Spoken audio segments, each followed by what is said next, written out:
Iginiit ni election lawyer Romulo Macalintal na hindi maaaring gamitin ang mga nakalap na pirma para sa People's Initiative ng Charter Change.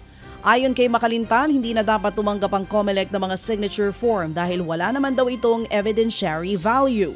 Sayang lamang daw ito sa oras at papel dahil kailangan munang may maghain ng petisyon para sa People's Initiative bago simulan ang pagkalap ng mga pirma. Ayon sa survey ng Octo Research Group nitong Disyembre, 1% lamang ng mga Pilipino ang naniniwalang urgent national concern ang charter change. Mula sa 18 issue na iprinisinta ng Octa sa mga sumagot sa survey, isa lamang sa 100 ang nagsabing dapat gawing prioridad ang pagbabago ng konstitusyon.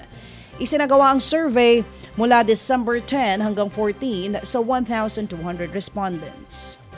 Ted Filon at DJ Chacha ngayon nasa Radyo 5 92.3 News FM Monday to Friday 6 to 10 a.m.